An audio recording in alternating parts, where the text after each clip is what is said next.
नहीं मानते कि 2003 के अगर 2003 में विशेष पुनरीक्षण हुआ था तो 2025 में हो रहा तो कोई बहुत नई बात हो जा रही है क्या? इलेक्शन कमीशन एक संवैधानिक संस्था जिसके पास चुनाव, क्या उन्हें अधिकार, मतलब वो अपने जो पीपल्स रिप्रेजेंटेटिव एक्ट है उसके थ्रू उन्होंने कहा है कि 1955 का जो एक्ट है उसके हिसाब से हम ये कार्रवाई कर रहे हैं, लेकिन विपक्षी दल उस पर शंका, सवाल उठाना शुरू कर दिए।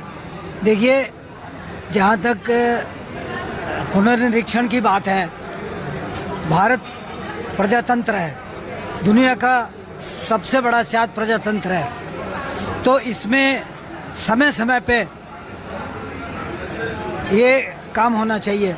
बिहार हो, यूपी हो, हरियाणा हो, कहीं भी हो, समय समय पे होना चाहिए।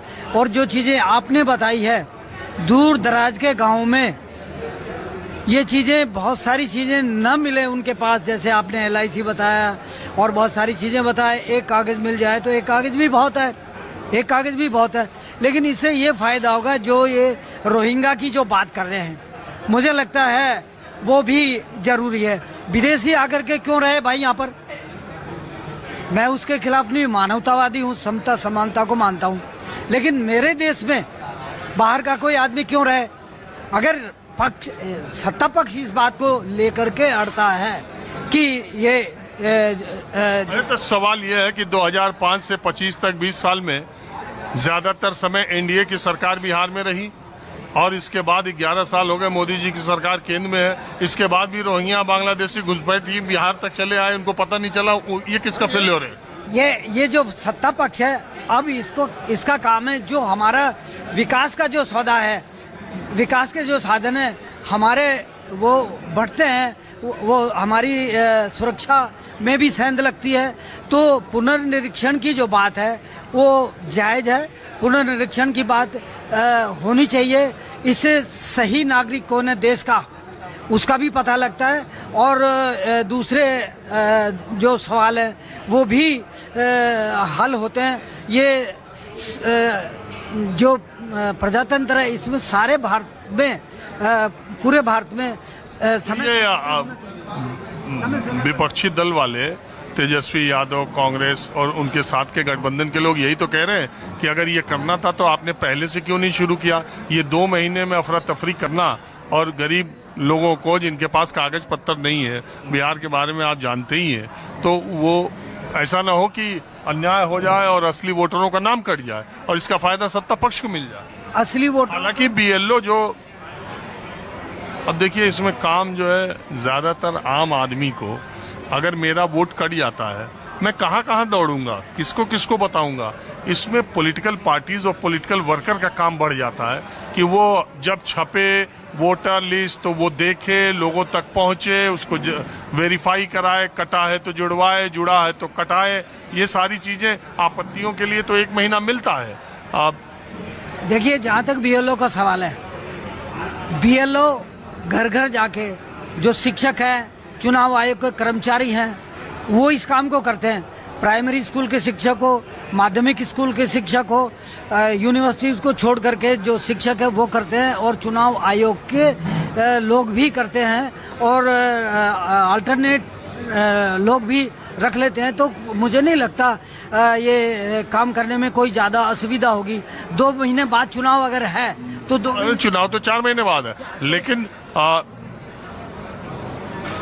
1 सितंबर को मैंने सुना कि 1 सितंबर से आप अपनी आपत्तियां दाखिल कर सकते हैं 30 सितंबर तक। देखिए, 2 महीने या 4 महीने जितने भी रहते हैं, सही मायने में BLO अगर लगता है तो BLO सिस्टम से काम करता है, तो ये इसमें कोई आपत्ति की बात नहीं है और अनहोनी बात नहीं है।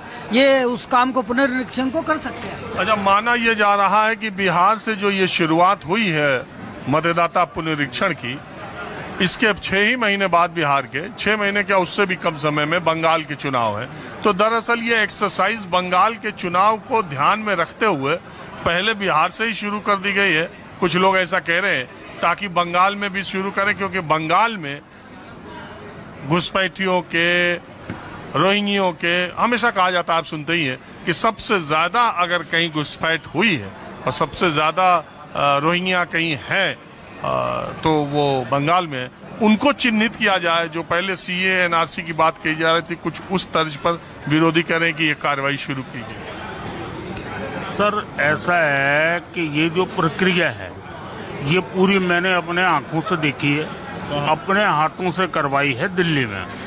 ये होता क्या है कि चुनाव आयोग का जो भी कर्मचारी उन्होंने लगाया होता है वो आकर के संपर्क करता है निगम पार्षद से या एमएलए से, निगम पार्षद से या एमएलए से। वो उनको आदमी मुहैया करा देता है गली गली घर घर ले जाने के लिए। वो लोग एक गली के नुक्कड़ पे बैठ के मेरा जिसका दिल करता था उसका वोट जुड़वा देता था, जिसका दिल करता था उसका वोट कटवा देता था। कैसे आदमी वोटर लिस्ट छपेगी तो देखेगा नहीं, वो जाके रहता ही नहीं यहाँ पे, मैंने कह दिया रहता ही नहीं है। जब वो है ही मेरे अंडर में, वो आदमी मेरे अंडर में है और मैंने कह दिया कि ये यहाँ नहीं रहता। इस चीज का क्या प्रमाण है? आप भी पत्रकार हैं, आपने जगह जगह देखा होगा कि वोटर लिस्ट के अंदर जब वोटर लिस्ट चेक होती है पूरी की पूरी गली उड़ी होती है। वो कैसे गायब हो जाएगी पूरी गली? तो इसीलिए तो इस बार प्रमाण पत्र जो है उसमें एक सर्टिफिकेट लगाना अनिवार्य है। सर्टिफिकेट लगाना तो अनिवार्य है। मेरे पास उसका वो कोई कागज मेरे को देंगे लिख के कि मेरे पास आए हैं, मेरे घर पे आए हैं, मुझे कोई वो कागज दे रहे हैं कि मैंने इनको ये कागज दिया है या मैंने ये कागज इनको नहीं दिया? मेरा उन्होंने घर बैठे ही काट दिया है। इस चीज का जवाबदार कौन है? मेरे घर आया है नहीं आया है ये आपको कैसे पता लगेगा या मुझे कैसे पता लगेगा? जब मतदाता सूची छपेगी, जब मतदाता सूची छपेगी ना तो 30 दिन का टाइम है। 30 दिन का टाइम है, उसके अंदर आप लेकर के भगे रहो, उसमें आप लगे रहो, भगे रहो, लगे रहो पीछे। कभी यहाँ जाओ, कभी वहां जाओ, कभी वहां जाओ, कभी वहां जाओ। काम कोई भी पारदर्शी तरीके से नहीं हो रहा। नए नए किस्म के फ्रॉड, नई नई किस्म की बातें, नए नए किस्म के हथकंडे। अकेले ईवीएम को गाली देने से कुछ नहीं होगा। ईवीएम में कुछ नहीं रखा हुआ। अब मान गए ईवीएम ठीक है? नहीं, ईवीएम में कुछ है ही नहीं। तो पहले तो आप लोग बड़ा आप भी ईवीएम के बड़ी 4-5 साल पहले बोलते। नई नई चीजें आ रही है ना। 1 घंटे के अंदर जब एक पोलिंग बूथ के ऊपर 1,000 वोट पड़ जाएंगे 1 घंटे में, और सवेरे से लेकर के शाम तक वहां 500 वोट नहीं डल रहे।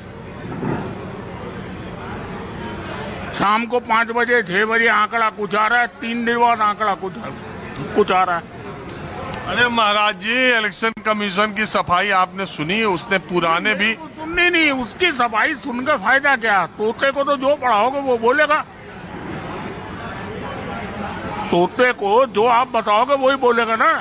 तोता अपने आप तो कुछ भी नहीं बोलता, वो तो टैं करता रहेगा। आप मेरे को ये बताओ, मैंने सवाल आपसे किया, राजीव रंजन से किया कि राजीव रंजन जी ये बात है, आप मुझे इसका जवाब दो। आज तक जवाब जाने से पहले राजकुमार जी खड़े होकर के जवाब दे रहे, क्यों? राजकुमार जी क्यों दे रहे हैं जवाब? राजकुमार जी है कौन? एक बात बताइए, चुनाव हो रहा है, हम आप चुनाव लड़ रहे हैं, ठीक है, ये रेफरी है और हमारे चुनाव जीतने पर आप कह रहे हैं कि हम बेईमानी से जीत गए या इनकी मिली भगत से जीत गए। हमें बताने का अधिकार नहीं है कि हम जीते, उसका ये प्रमाण है, ये देखो, इसको देखो। हाँ, हम नहीं कहेंगे, हम चुप बैठे रहेंगे। हमारी जीत पर अगर आप सवाल खड़े करेंगे तो हम उसका जवाब नहीं देंगे। हम नहीं बताएंगे कि अगर हमारी सीट पर बढ़े मतदाताओं की वजह से आप हमें जीतता हुआ बता दे रहे हो, तो आपके ये उम्मीदवार वो उम्मीदवार भी जीते, उसमें भी वोट बढ़े।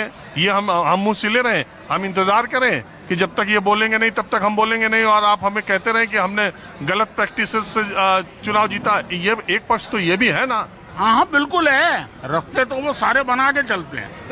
रास्ते तो बिल्कुल सारे बना के चलते हैं। इतनी सीट आपको देनी है, इतनी सीट आपको देनी है, इतनी सीट आपको देनी है। हरियाणा का चुनाव तो आप भी नहीं मान रहे थे।